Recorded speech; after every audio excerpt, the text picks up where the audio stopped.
그 월급에 잠이 와?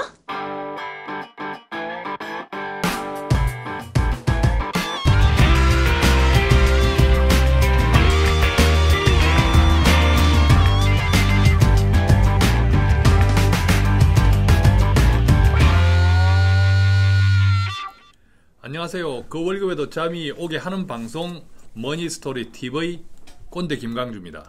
머니스토리 TV 텔레비 뭉치 양승민입니다. 반갑습니다. 예, 안녕하세요. 오늘 어제 네.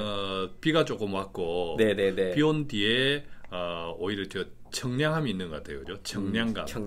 청량감이 있는 예, 날씨에서 저희가 방송을 시작하게 되니까 아주 그 기분이 조금 좋습니다. 좋습니다. 간만에 기분이 좋아졌습니다. 예. 네. 맑은 하늘을 보니까. 맑은 하늘을 보니까 그죠. 예. 연휴가 꽤 길었죠. 진짜 연휴가 길어가지고 네. 출근하시는 분들은 어떤 분들은 마치 학교 다닐 때 네. 긴 방학을 마치고 개학하는 기분이었다. 그런 분도 계셨어요. 꼰대를 뭐 하셨습니까? 우리는 아주 꼰대스럽게 갈 데가 없습니다. 첫째. 일단 갈 데가 없다. 갈 데가 없고 두 번째 움직이려고 하면 돈이 들죠. 돈이 든다. 돈 드는 거 우리 와이프 싫어합니다. 그래서 네. 이제 와이프가 싫어하게 하는 방법이 있어요. 뭐죠? 뭔지 몰라요 아직? 와이프가 싫어하게 하는 방법? 그 와이프가 네. 나가면 보통 돈을 쓰잖아요. 네네. 그것을 이렇게 싫어하게 나가는 것을 싫어하게 하는 방법. 와이프한테 경제권을 주면 돼요. 경제권을 주면 된다. 지돈 쓰거든. 괜찮다. 예, 지돈 쓰니까 네. 지돈 쓰니까 잘 안 나가려 하는 거예요. 이게. 저도 그렇게 하는 게 있어요. 저는 이제 제가 생활비를 주면 그 생활비 주는 날에는 자기가 사야 되는 거예요, 밥을. 생활비 주는 날에는. 그러면 이제 그때 자 밥 먹으러 가자 이러면 안 가. 안 가. 굳힌다고. 싼 거 먹으러 가. 싼 거 먹으러. 싼 겁니다. 그래서 저는 연휴 동안에 네. 등산을 2번씩이나 했어요. 제일 돈이 안 들거든. 등산? 네, 산에 가는 거. 근데 등산도 요즘은 그 아웃도어 그 분위기가 많이 고조되다 보니까 장비 자체가 많이 비싸지는 것 같아요. 그렇죠. 그런데 우리는 또 생활비를 넘기고 보니까 아웃도어가 아니고 거의 인도어 스타일로 아웃도어를 해요. 야, 멋지다. 진짜 이건 돈 벌어주는 방송이다. 돈 되는 방송. 오늘 돈이 팍팍 되고 있습니다. 네. 근데 경제권을 주고 난 이후에 장점이 있지만 단점도 있을 거잖아요. 뭐가 좀 아쉽던가요? 단점이 많죠. 그래도 또 저도 돈을 쓸 때가 있잖아요. 쓸 때가 있으면 물론 이제 제 용돈을 받습니다만 그게 떨어질 때가 있죠.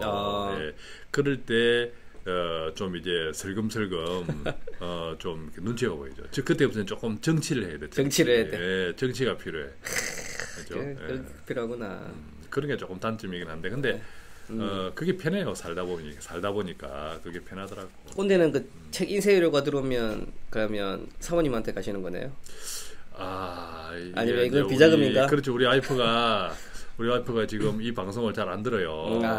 두려워서 잘 안 듣는데 네. 또 이렇게 남편이 또 무슨 쓸데없는 말을 할까 봐서 두려워서 잘 안 듣는데 네네. 이 방송을 안 듣는다는 가정하에 이야기하면 인쇄가 없는 줄 알아요. 있구나. 인쇄가 없는 줄 알아. 네, 책이 하나도 안 팔리는 줄 알아. 참. 네. 그렇죠. 자, 오늘은 우리가 어떤 이야기를 해볼까요? 오늘은 펀드 이야기를 해보죠. 펀드 이야기. 네. 보통 우리가 지금 제목이 정권사 망해도 펀드는 보통 우리가 지난번에 우리가 동양 뭐였죠? 동양증권. 동양증권. 네. 그 사태가 있었잖아요. 또 그것뿐만 아니라 어떤 그 금융권 이런 부실 이런 문제로 은행 닫힌 문을 두드리는 그런 뉴스들 그렇죠. 자주 있었잖아요. 안타깝지만. 맞습니다. 자, 그런데 그렇다면 우리가 요즘 펀드 그죠? 적립식 펀드라든지 가치식 펀드라든지 뭐 더 나아가면 보험회사도 그런 펀드를 이용해서 보험을 팔고 하는데 그래서 그러면 과연 그런 증권 회사들이 그것도 금융기관인데 그런 것들이 망하면 과연 어떻게 될까? 그렇죠. 증권 회사가 망할 수 있는 시대가 왔다. 그리고 왔다. 심지어 뭐 보험을 들었는데 그렇죠. 보험은 20년 동안 납입해야 되는데 보험에서 망하면 어떡하냐 이거지. 그렇죠. 망하면 어떻게 하냐. 예, 그런 질문들이 많이 있으세요. 실제적 고객분들로부터. 왜냐하면 이제 그 과거의 저축은행 사태라든지 작년에 동양증권, 동양회사채 사건이라든지 그런 것들 이슈로 인해서 이제 투자 상품에 대한 부신이 많이 생기신 거죠. 그렇죠. 근데 그런 금융기관에서 마케팅을 하는 분들, 네. 그런 분들한테 물어보면 자기 회사는 절대 안 망한다. 안 망한다. 네. 망한다 하면 장사가 안 되니까 장사가 네. 될 수가 없지. 그 동양 그쪽도 뭐 내일 문을 닫음에도 불구하고 안전하다 오늘까지는. 그렇죠. 뭐 걱정하지 마십시오. 이러고 있었잖아요. 자, 그래서 일단 오늘은 펀드 얘기를 해볼게요. 자, 그래서 내가 증권사에서 펀드를 가입을 했는데 예. 뭐 펀드에 당연히 수익률에 따라서 마이너스가 될 수도 있지만 그 마이너스 플러스 여부를 떠나가지고 예. 그러면 내가 증권회사가 망하면 어떻게 되냐?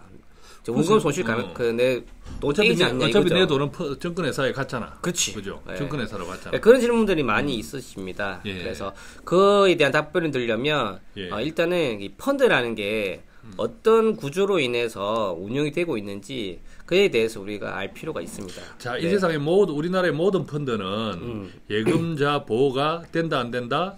안 됩니다. 안 되죠. 예. 예금자 보호도 안 돼, 이거는. 예금자 보호되는 거는 예적금밖에 없고요. 예, 은행의 예적금밖에 없는 네, 거죠. 네. 예, 예금자 보호도 안 돼.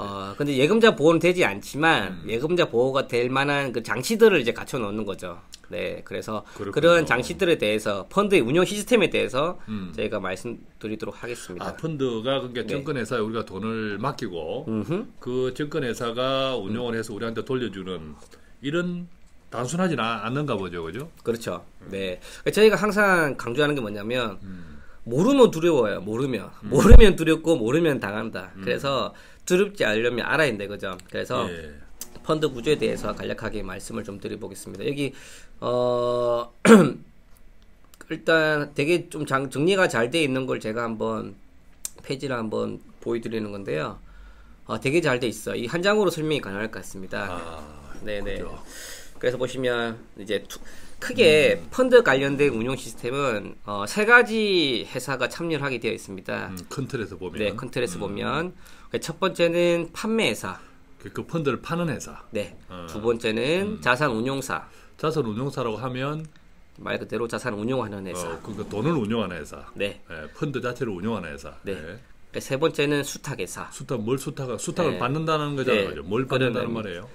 일단 돈을 맡기면 이제 그 돈을 이제 받는 회사. 이제 크게 이 세 가지 판매회사, 자산운용사, 수탁회사 이 세 가지 회사가 예. 참여를 하게 되어 있습니다. 예. 세부적으로 한번 보도록 하겠습니다. 첫 번째 판매회사. 예. 판매회사가 뭐냐면 그 아까 그 꼰대 씨가 서두에 말씀하신 것처럼 우리가 펀드를 가입한 회사, 즉 증권회사. 네, 증권회사가 될 수도 있는 거고요. 은행이 될 수도 있죠. 은행이 될 수도 있는 은행에서도 거고. 펀드를 파니까. 네. 요즘은 보험회사에서도 펀드를 팔죠. 보험회사에서도 네, 펀드를 팔고. 그렇죠. 그래서 판매회사는 내가 펀드를 가입한 은행, 증권, 보험. 나한테 펀드를 가입하라고 권유한 회사이기도 하겠네. 그렇죠. 예. 네. 그 회사가 이제 판매회사가 되는 판매회사다. 거죠. 네. 팔았다. 네. 그래서 우리는 이 판매회사가 망하면 내 수익, 그 돈이 사라지지 않냐 이렇게 질문을 하시는 거죠. 그렇죠. 우리는 당연히 네. 판매회사만 쳐다보니까. 그렇죠. 다른 아까 자산운용사, 수탁회사 이런 쪽은 안 보이잖아요. 그죠? 그렇죠. 그래서 이제 3층 구조가 되어 있는 건데요. 음. 그래서 우리가 돈을 맡기면 이 돈이 판매사로 처음에 들어갑니다. 판매사에 그다음에 들어간다. 이 돈이 그다음에 어떻게 되냐면 판매사에서 운영을 하는 게 아니고요. 예. 그다음에 이제 수탁회사로 자금을 이동시킵니다. 그 판매회사가 돈을 받아서 고객의 네. 돈을 받아서 자기들이 가져 있지 않고 네. 그 돈을 수탁회사 그 돈을 맡아주는 회사, 네. 돈을 맡아주는 회사로 보내네 그죠? 그래서 수탁회사는 대부분 우리가 생각하는 시중은행, 은행이라 생각하시면 괜찮을 것 같습니다. 뭐 대체로. KB, 뭐 우리은행, 대체로 그죠? 대체로 이제 상위 랭킹 위에 있는 수탁은행 있다고 생각하시면 됩니다. 그래서 우리가 100만 원을 투자를 한다 펀드를 그럼 그 돈은 판매사 가지고 있지는 않고요. 받자마자 바로 수탁회사, 은행에 이제 보관하게 되어 있습니다. 네. 전통적으로 은행은 돈을 맡아 있는 회사니까 금융기관이니까. 그렇죠. 은행은. 그렇게 되어 있고요. 그게 그러면 수탁회사고. 이제 그 펀드 운영을 누가 하냐? 아까 이제 말씀드린 것처럼 자산운용사가 이제 개입을 하게 되어 있어요. 즉 뭐 미래에셋 자산운용, KB자산운용, 삼성자산운용 이런 이제 펀드명 앞자리에 붙는 회사들이 있어요. 예. 네, 그런 회사들이 이제 네, 뭐 등등. 자산을 운용하는 회사들입니다. 그래서 이 자산운용사가 이제 수탁회사에서 운용을 지시하면서 그 펀드에 대한 운영을 하게 되는 거죠. 아, 그렇구나. 그러면 네. 이제 자산운용사가 아까 우리가 그 일반 투자자가 고객이 네. 증권회사나 은행의 판매회사를 통해서 내 돈을 맡기면 네. 투자를 하면 네. 그 맡긴 돈을 이 판매회사가 아까 이제 그 돈을 맡아주는 주로 그 시중은행들 네. 그런 회사에 가는데 그 돈을 운용하는 기관이 자산운용사인데 네. 그 돈을 운용하는 자산운용사에 돈을 보내는 건 아니네, 그죠? 그렇죠. 아. 보내버리면 또 못 믿잖아. 얘네들이 그렇지. 뭐 무슨 뻘짓거리를 하는지 내가 알 필요가 없잖아. 네. 그래서 이렇게 분류가 되어 있는 거죠. 그래서 판매회사는 열심히 파는 데 집중하는 거고요. 수탁에서는 열심히 받아서 안전하게 보관해 주는 데 집중하는 거고 운용사는 열심히 이제 운용하는 데 이제 집중하는 거죠. 그러니까 자산운용사가 그 수탁에 있는 돈을 가지고 있는 은행에다가 네. 일종의 운용 지시, 그렇죠. 오더를 넣네. 오더를 넣는 거죠. 오더를 넣네. 네. 그래서 어찌 보면 이 오더를 넣는 자산운용사가 메인인 거죠. 그렇죠. 그래서 우리는 펀드를 가입할 때 펀드를 누가 운영하는 자산운용사를 봐야 되는 거지. 그게 핵심이네. 그렇죠. 펀드를 어디서 파는지 예를 들면 은행에서 가입했든 증권사에서 가입했든 보험회사에서 가입했든 똑같다 이거죠. 예. 편하게 예를 들면 뭐 우리 일반인이 가장 쉽게 이해하시는 뭐 미래에셋 펀드가 있다. 그러니까 미래에셋 펀드를 가입했으면 그 국민은행에서 가입했어. 국민은행은 전혀 상관없다는 소리죠. 그렇죠. 네. 근데 보통 일반 사람들은 우리 일반 그 투자자들은 그 이렇게 판매회사의 저 회사가 또 저 증권회사가 저 은행이 돈을 잘 불려줄 거야라는 기대를 가지고 대충 가입하는 경우가 많죠. 과거에 그런 경우가 많이 있어요. 최근에는 이제 그 뭐 고객분들이 이제 뭐 온라인을 통해서 많은 정보를 접하기 때문에 뭐 그렇지는 않을 것 같은데요. 그래도 아직까지 헷갈리시는 분이 있으신 것 같아. 예. 왜냐하면 아까 서두에 말씀드린 것처럼 그러면 증권사가 망하면 내 펀드 안전하냐 이거죠. 그 말이 질문의 의지가 뭐냐면 판매회사가 망하면 내 펀드 안전하냐 이 말이거든요. 그렇죠. 예. 아직까지는 그걸 이해를 잘 못하시고 있으신 것 같아요. 자, 네. 그러면 이제 이런 상황에서 네. 그러면 이제 수탁기관이 돈을 가지고 있고 자산운용사가 네. 뭐 운용지시 이제 그 수탁기관이 가지고 있는 돈을 어디에 투자해라 네. 또는 투자한 돈을 빼라 네. 이런 지시를 자산운용사가 한다는 거잖아요. 그렇죠. 그럼 그 수탁기관이 예를 들어 시중은행이 돈을 가지고 있다면 그 시중은행이 자산운용사의 지시에 따라서 주식을 사기도 하고 채권을 사기도 하고 부동산에 그렇죠. 투자하기도 하고 때로는 그걸 팔기도 하고 그런다는 말이네요. 그렇죠. 그러면 이게 만약에 들커덕 판매회사가 그 증권회사나 은행이 판매회사가 내가 가입했던 회사가 망해버리면 판매회사가 망하더라도 판매회사와는 상관없죠. 왜냐하면 돈은 수탁회사에 들어가 있으니까. 그렇구나. 쉽게 말하면 고객분 질문이 이런 거예요. 그러면 증권사 내 펀드가 안전하냐 여부를 물어보는데 증권사가 망하냐 안 망하냐 여부를 물어보는데 예. 반대로 물으면 그거예요. 그러면 고객분 펀드가 안전하지 않았냐 이 여부 질문에 대한 거는 은행이 안전하지 않냐 안 하냐는 동일한 질문이다고요. 예. 그러면 은행은 안전합니까? 물어보면 은행은 상대적으로 안전하죠. 이러면 그게 그래서 안전한 거라고. 그렇군요. 네. 그러면 반대로 네. 아까 판매회사가 있고 수탁회사가 있고 자산운용사가 있는데 네. 판매회사가 망했어. 그럼 먼저 네. 고객은 어쨌든 그 판매회사 증권회사나 은행을 통해서 내가 가입을 했잖아요. 그렇죠. 근데 그게 문을 닫았어. 뒷날 아침에 보니까 네. 절대 문 닫기 전까지는 문 닫는다 말 안 하거든. 그렇죠. 이 친구들이. 네, 네. 그러면 뒷날 가니까 문을 닫아 신문에 나오고 이제 가니까 문을 닫았어. 네. 쫙 내려놓고 뭐 공문 네. 하나 탁 붙여놓고 했던 거예요. 네. 그러면 네. 또 고객은 그 판매회사 외에 아까 자산운용사라는 수탁회사에 니들이 대신 내 돈 내놔 할 수 있나요? 그렇죠. 아, 네. 그 시스템이 현재는 다 되어 있습니다. 우조적으로.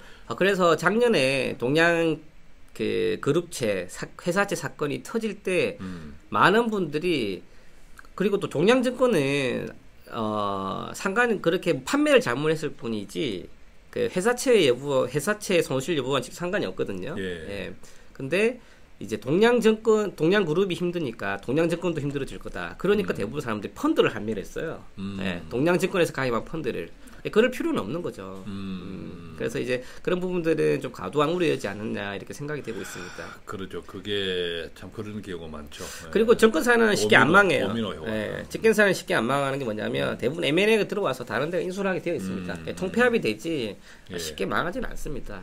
구조적으로 봤을 때. 자, 그렇다고 보면 고객 입장에서 투자한 돈을 떼일 수 있는 확률은 떼일 수 있는 확률보다도 떼일 수 있는 조건은 판매회사도 망하고 당연히 수탁회사도 동시에 망하고 자산운용사도 동시에 이 세 기관 다 망해버리면 그렇죠. 그건 골치 아프네. 그렇죠. 근데 그럴 일은 그렇게 많지가 않죠. 왜냐하면 은행이 망한다는 소리는 뭐냐면 국가 부도 위기가 온다는 소리고요. 그렇죠. 국가 부도 위기 정도 올 정도면은 다른 금융 상품도 다 망했다는 소리예요. 그렇죠. 그랬을 때는 사실은 이제 이런 자산운용사 망하고 판매회사 망하고 수탁회사 망했다는 것은 우리나라가 망했다는 거죠. 나라가 그렇죠. 망했다고 하는 것은 그 돈을 돌려준들 이미 극심한 인플레이션 등등 해서 휴지 조각이 돈의 가치 자체가 휴지 조각이 되어 있을 수 있는 상황이죠. 그렇죠.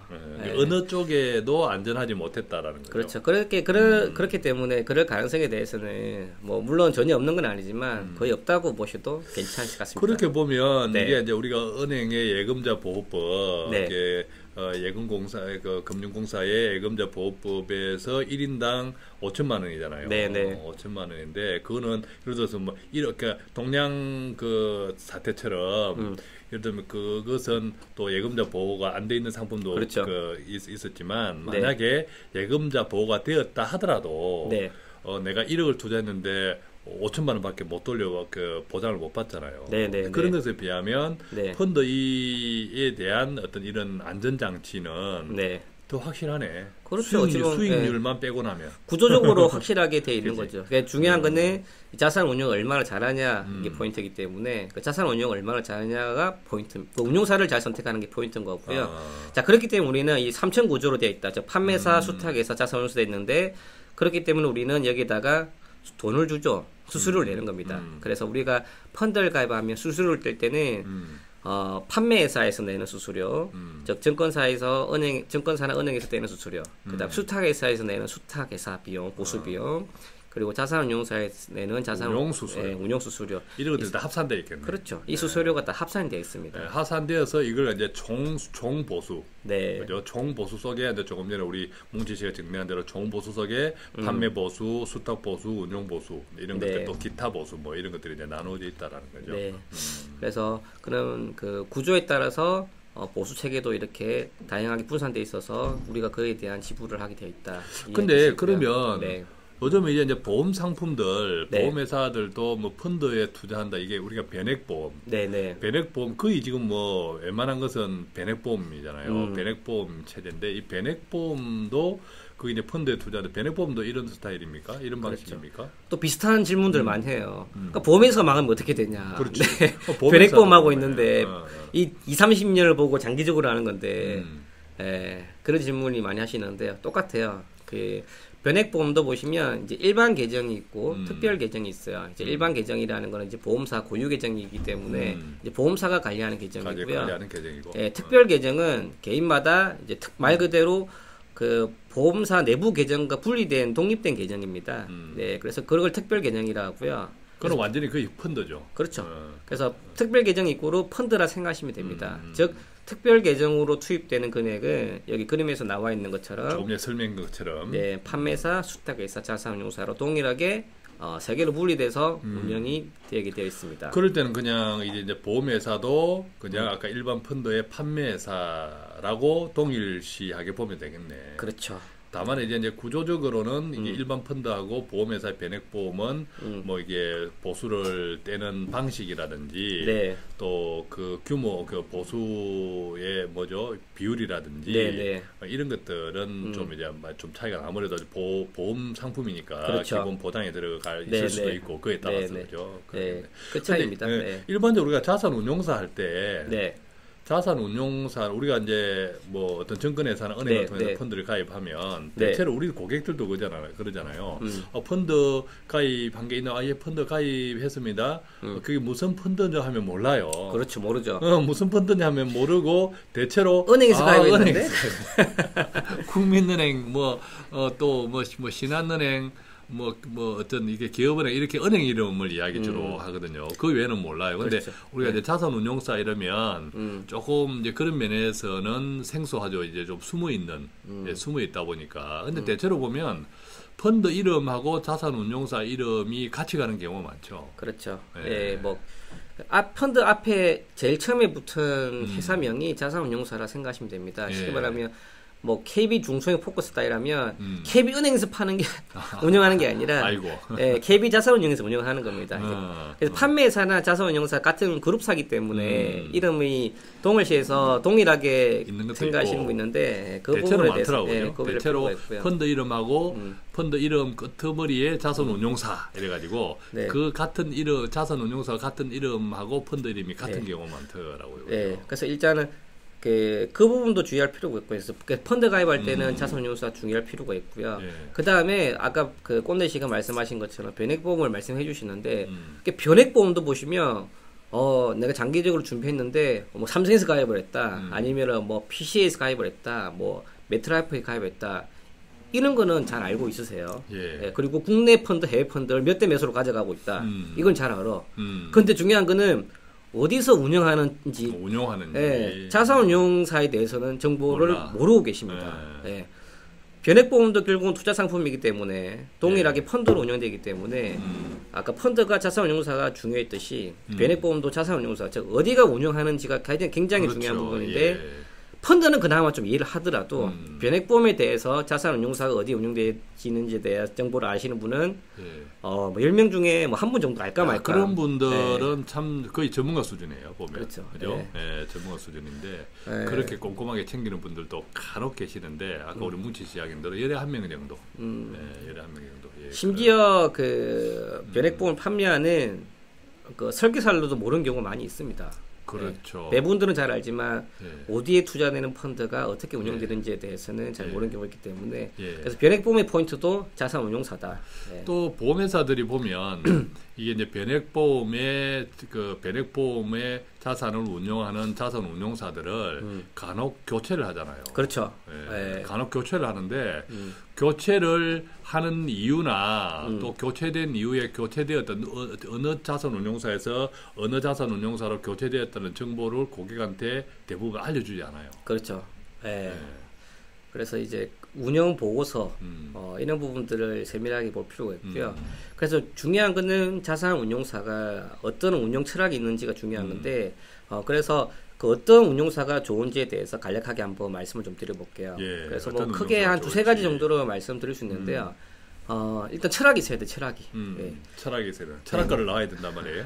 그렇죠. 철학과를 나와야지. 철학과를 그래서 가치주면, 예를 들면 가치주, 저평가된 종목에 투자를 하는지, 배당 주면 그 배당에 관련된 종목들에 투자를 하는지, 그런 것들에 대한 철학이 있는 게 중요한 건데, 이 무슨 가치주를 해놓고 뭐 성장주도 넣고 오만 종목 다 넣은 종목들이 있어요.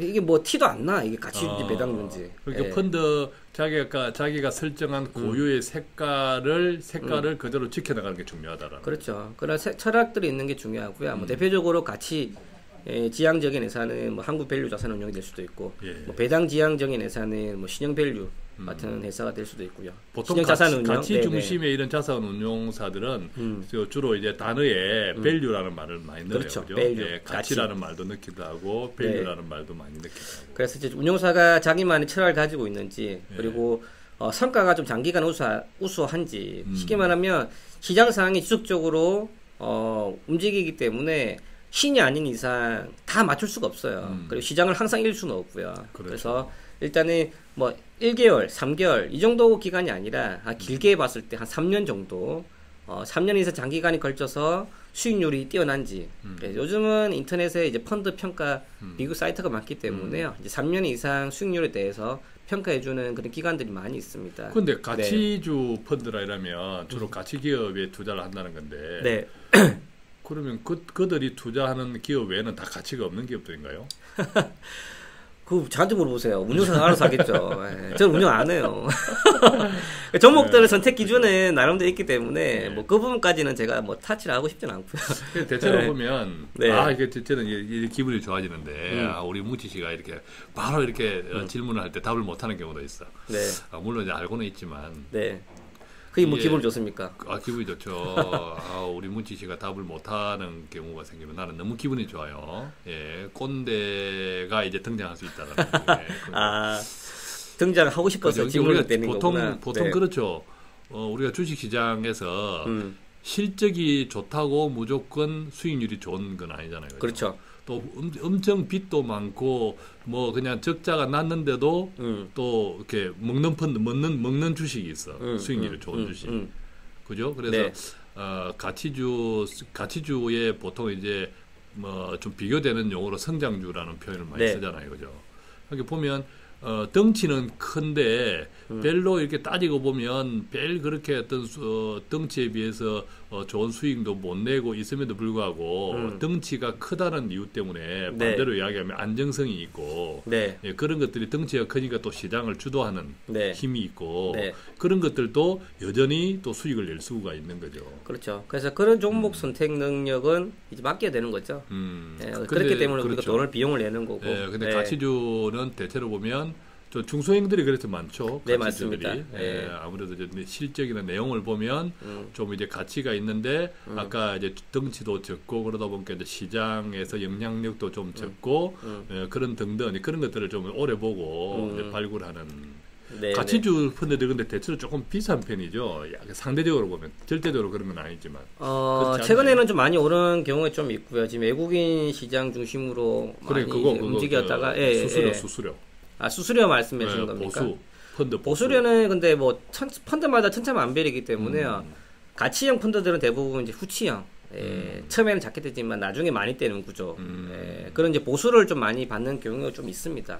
그렇죠. 근데 아무래도 가치주들이 발굴을 좀 해야 되니까 발굴 비용 그런 것에 비해서 쉽게 이제 성장주 큰 덩치를 가져오는 것보다는 조금 비용이 그런 비용이 좀 많이 든다고들 하더라고요. 덩치? 뭉치. 뭉치. 자, 그다음에 또 그래서 운영사가 성과가 뛰어난 회사. 그다음에 뭐 이제 좀 그 기본 있죠. 운용 인력이 우수한가. 즉 사람이 운영하기 때문에요. 그 사람이 얼마나 뛰어나냐 문제인데 이게 제일 중요한 포인트예요. 왜냐하면 우리나라 지금 대부분 펀드 매니저들이 한 회사 종속기간이 4년 정도밖에 안 돼요. 그 말의 의미는 뭐냐면, 아무리 장기 투자 자기들이 하려고 해도, 실적 안 좋고 이러면은 회사 옮기고, 또 다른 데서 더 좋은 조건으로 돈 준다고 하면 또 옮겨요. 그러면 내가 이걸 중장기적인 관점에서 장기 투자를 하려고 가져갔던 펀드들이 망한다 이거지. 쉽게 말하면, 펀드 매니저를 처음에 운영할 때 한 4년까지 갔다.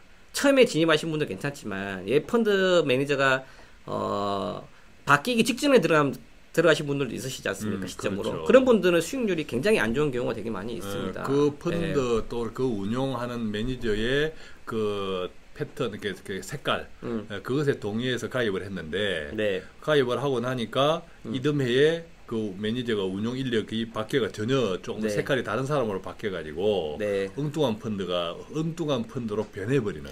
그렇죠. 그래서 이제 펀드를 잘 가려하실 때 펀드 이제 정보에서 운영력이 누군지 매니저가 누군지 그 사람이 해당 펀드를 몇 년을 운영을 했는지 그리고 중요한 포인트는 뭐냐면 이 사람이 펀드 매니저가 이 펀드 말고 다른 펀드들을 몇 개를 운영하고 있는지 한번 보십시오. 펀드 매니저가 이 펀드를 하나만 운영하는 게 아니라 기본적으로 여러 개를 운영하고 있습니다. 심지어 한 운용사에서 펀드를 40개 운영하시는 분도 있으세요. 와, 정신이 없겠네. 정신이 없죠. 그러니까 이제 정신이 없는 거죠, 말 그대로. 그래서 포인트는 뭐냐면 사람이에요, 사람.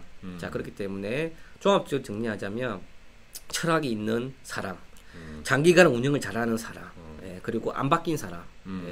그 세 가지 기준에서 접근하는 게 맞을 겁니다. 야, 그러고 보면 우리나라 대통령 임기가 4년이잖아요. 그래서 4년 가지고는 뭐 제대로 이렇게 좀 이렇게 지속적인 어떤 이렇게 그 나라 정부 경영의 비전을 제대로 그 실현하기 힘들다. 이래서 뭐 4년 연임 중임을 해가지고 8년을 해야 된다. 또 아니면 뭐 이런 등등 이야기 있는데 이런 것에 비추어 보면 또 일리가 있다, 그죠? 그죠? 이거 뭐 지금 4년마다 잘린다고 해서 바뀐다고 우리 뭉치 씨가 좀 이렇게 안 좋게 이야기하는데 우리나라도 지금 이 4년 연임제, 4년 대통령 그것도 좀 고려해봐야겠네. 근데 뭐 그렇다고 해서 펀드하고는 좀 다르죠. 그렇죠. 우리나라 대통령 보고 이 대통령 괜찮네 해서 이 대통령 임기 3년째 국적 바꿔서 그것 때문에 국적 바꿔서 오는 사람은 없잖아, 그죠? 그리고 1년 지나서 대통령이 바뀌면 이건 너무 잘못된 거 아니야 이런 사람은 없으니까 경우는 조금 다르긴 하다. 이 펀드 운용에서 대통령 임기까지 이끌어내는 이 꼰대 씨 능력은 대단한 것 같아요. 펀드에서 정치까지, 펀드에서 네. 이게 우리 상권 분립은 또 다음에 이야기합시다. 그래, 상권. 야, 좀 있으면 끝까지 나올 뻔했다. 우리 상권 분립 했네 보니까. 했어. 그죠? 자산 운용사, 네. 판매사, 기대죠. 수탁회사 이게 상권 분립을 했네. 알겠습니다. 그래서 지금 이제 오늘 한 거 간략하게 정리해 보면 그 펀드는 상권 분립이 되어 있다. 꼰대 말한 것처럼. 그렇지. 그래서 망해도 상관없다. 정부사 망해도 상관없다. 포인트는 자산 운용사다. 근데 그 세 개가 다 상권 분립이 다 망하면 진짜 망하는데 그때는 어차피 다른 것도 다 망했다. 어차피 다른 것도 다 망했다. 돈 걱정하지 가치도 마라. 없고 그게 별 걱정. 그러고 보면 이게 결론은 일반 예금자 보호보다도 더 좋네. 구조적으로는 괜찮다. 그러니까 예금자 보호 자체가 필요 없는 구조네, 그죠? 그렇죠. 그러니까 그러네. 오케이. 이제 명쾌하게 잘 이해가 된 것 같아요. 네. 대신에 투자에 대한 책임 본인 진다는 거. 자, 그렇기 때문에 투자에 대한 리스크를 줄이는 방법에 대해서 고민할 필요가 있다. 그에 대한 방법은 지속적으로 저희가 알려드릴 수 있도록 하겠습니다. 예, 알겠습니다. 오늘은 이제 펀드를 가지고 살펴본 상권 분립의 좋은 점, 그것들에 대해서 함께 나눠보는 시간 되었습니다. 예, 고맙습니다. 네, 수고 많으셨습니다.